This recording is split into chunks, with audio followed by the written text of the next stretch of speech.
जैसा कहना है बोलना है वैसा बोला जाएगा।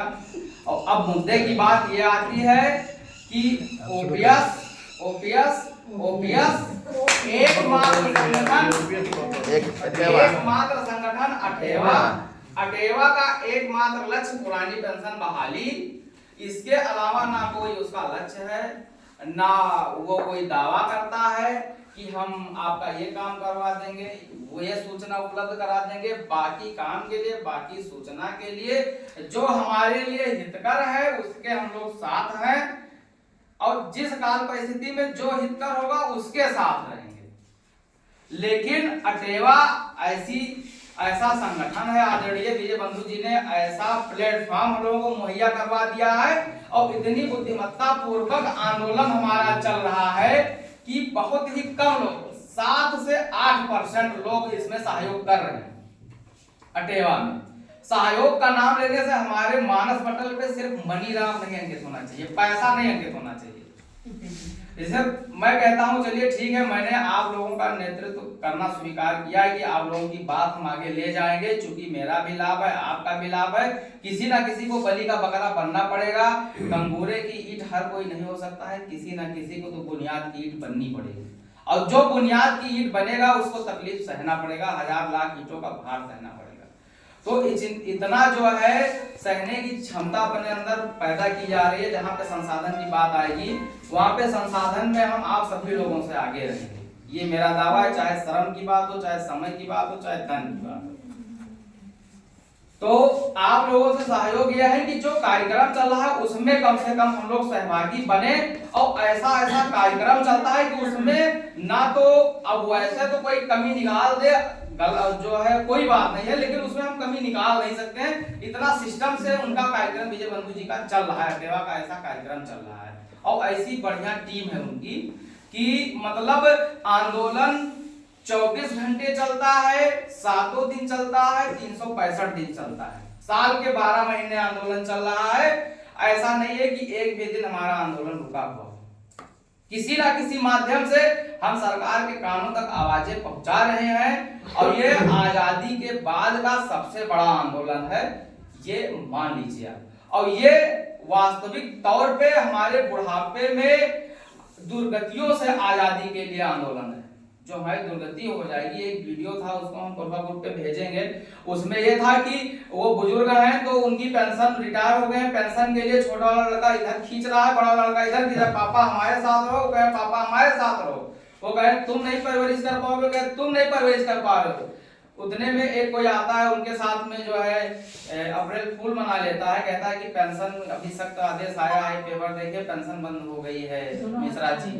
तो वो दोनों लोग छोड़ देते हैं, कहते हैं कि छोटे तुम रख लो, कहते हैं बड़े तुम रख लो, बेकार हो गए। तो आंखें खुल जाती हैं, प्यार और सम्मान से धरा रह जाता है। बुढ़ापा में वाकई दुर्गति हो जाएगी। जो है मान लीजिए कुछ भी हो, सभ्यता संस्कार ठीक है, लेकिन हमारा जो हक हुकूक है वो हमको दे दीजिए। नई पेंशन आप रख लीजिए, आप लोग ज्यादा मेहनत करते हो, सांसद विधायक लोग, प्रधानमंत्री जी, मुख्यमंत्री जी, राष्ट्रपति जी और सांसद जी, विधायक जी, आप लोग बहुत मेहनत करते हो। 24 घंटा, कोई 4 घंटा सोता है, कोई 2 घंटा सोता है, कोई सोता ही नहीं है। तो आप लोग नई पेंशन रख लो और हम लोगों को पुरानी पेंशन दे दो। हम लोग कम मेहनत करने वाले लोग हैं, तो इसलिए हमको थोड़ा चाहिए, पुरानी पेंशन हमारा काम चल रही। तो जो है उसमें हम थोड़ा आप अभी चल रहे कार्यक्रम से अवगत करा दे, बस इतनी सी बात है।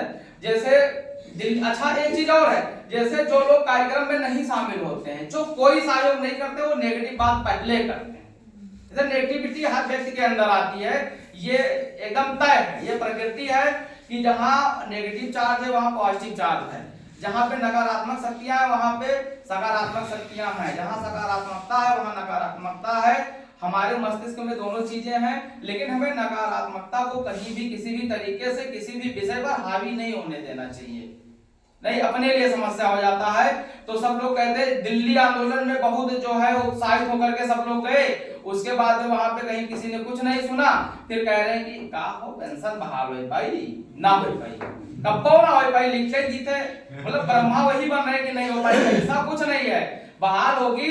अरे भैया जो है यहाँ पे भारत में शक, हूण, कुषाण, यूनानी, पुर्तगाली, फ्रेंच, डेनिश, मुगल सब आए और पता नहीं कहाँ दुनियादान से बिट गए, चले गए। लेकिन अथक प्रयासों से, अब बताइए अगर अकबर इतना बड़ा प्रतापी शासक था, पूरे भारत उसके कब्जे में हो चला था, और उसकी सेना के सामने राणा प्रताप की सेना क्या थी? कुछ थी। लेकिन ये था कि हम अपने हक हुकूक के लिए मिटेंगे, कायरतापूर्ण सियार वाला जिंदगी हम 100 साल नहीं जिएंगे, शेर की तरह एक दिन जिएंगे, मर जाएंगे, बात खत्म है। बस इसी बात की लड़ाई है। आपको जितना जुर्म करना है, जो भी करना है कर लीजिए, हम झुकने वाले नहीं हैं। तेरा हर जुर्म काफी है हमें बेजार करने को, जो लोहा चोट खाता है वही तलवार। तो अभी जो कार्यक्रम है, अभी हाल फिलहाल का कार्यक्रम है, जहां सहयोग की जरूरत पड़े वहां सहयोग करिए। आपको जो मिलने वाला है, आपका जो हक है, उसके सामने वो एक तिल बराबर है।